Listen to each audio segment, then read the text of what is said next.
जंहिंजे ज़रिए सिंधी क़ौम जेका तमामु वॾी अक्सरत सां अॼु बि पंहिंजे हिन धरती ते मौजूदु आहे उन खे अक़लत में तब्दील करण जी जेका साज़िश थी रही आहे उन जे ख़िलाफ़ अॼु सिंध जा सभु माण्हू रोडनि ते आहिनि। सॼी सिंध सरापा एहतजाज पिणल आहे। दुकानूं माण्हुनि जूं बंदि आहिनि, ट्रांसपोर्ट बंदि आहिनि। भरपूर तरह सां सिंधी क़ौम हड़ताल में हिसो वठी इहो हुकुमरान जे लाइ मैसेज ॾिनो आहे त तव्हांजी इहा धांधलनि ते रिपोर्ट जेका कूड़ी आहे जंहिंसां सिंध जे अंदरि घरशुमारी में वॾी धांधली ऐं जालसाज़ी कई वई आहे उन खे सिंधी क़ौम रद्द करे थी। ऐं सिंधी क़ौम अॼु फ़ैसिलो ॾिनो आहे हुकुमराननि जूं अखियूं हाणे खुली वञणु खपनि ऐं उन्हनि खे सिंधी क़ौम जे हिन एहतजाज खे मोट ॾींदे घरशुमारी जे नतीजनि खे फौरी तौर ते रद्द कयो वञे। ऐं अवां छा पिया सम्झो बशीर कुरैशी साहब त केतिरी मोट मिलंदी हुकूमती सतह ते अॼोके हिन हड़ताल जो हिन एहतजाज जो केतिरो नोटिस पढ़तो वेंदो, कहिड़ी मोट मिलंदी?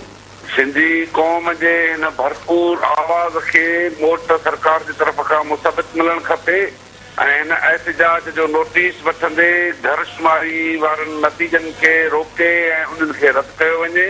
न त हीउ जेको एहतजाजनि जो सिलसिलो शुरू थियो आहे इहो लगातार ऐं मुसलसिल जारी रहंदो जेतिरे ताईं घरशुमार वारा नतीजा कैंसिल न कया वेंदा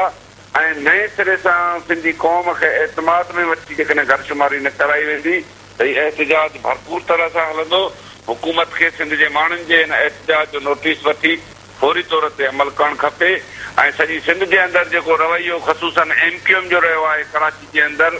नवाबशाह जे अंदरि, कंडेजाम जे अंदरि या मीरपुर ख़ास जे अंदरि त हुननि ज़बरदस्ती दुकाननि खे खोलण जी कोशिश कई आहे, फायरिंग कई आहे, असांजे कारकुननि खे जिते किथे ज़ख़्मी कयो वियो आहे। अच्छा बशीर साहब, केसि ताईं एहतजाजी तहरीक जारी रहंदी, ईंदड़ जी हिकमत अमली छा हूंदी? जंहिं वक़्त ताईं आदमशुमारी जे हिन घरशुमारी वारा नतीजा रद्द करे नई आदमशुमारी जे लाइ जेको आहे सो ऐलान नथो कयो वञे ऐं इन नतीजनि खे असां क़बूल न कंदासीं उन वक़्त ताईं असांजी ही जदोजहद जारी रहंदी। पहिरें मरहले में असां अॼु शटरबंद ऐं फीता रोक हड़ताल करे हुकुमराननि जे लाइ मैसेज छॾियो आहे ऐं आईंदह जी हिकमत अमली आदमशुमारी मॉनिटरिंग कमेटी गॾिजी वेही तय कंदी जंहिंमें जलसा हूंदा, जुलूस हूंदा, धरणा हूंदा, जेल भरियो तहरीकूं हूंदियूं ऐं भरपूर तरह सां उन वक़्त ताईं असांजी ही जदोजहद जारी रहंदी जंहिं वक़्त ताईं हिन घरशुमारी वारनि नतीजनि खे रद्द करे ऐं सिंधी क़ौम खे एतमाद में नथो वरितो वञे। ऐं बशीर साहब, अगस्त में आदमशुमारी वारो मरहलो बि रथियल आहे, उन हवाले सां कॉम्प्रेस पार्टियुनि जी छा हिकमत अमल हूंदी, उन हवाले सां छा तयारियूं कयूं वेयूं आहिनि? असां घरशुमारी जे हिन धांधलियुनि ते ॿधल नतीजनि खे रद्द कंदे ऐं चऊं था त घरशुमारी बहितर तरीक़े सां जेकॾहिं न थी आहे त असां आदमशुमारी में हिसो न वठंदासीं। सिंधी क़ौम कंहिं तरह सां न वठंदी, सरापा एहतजाज कंदी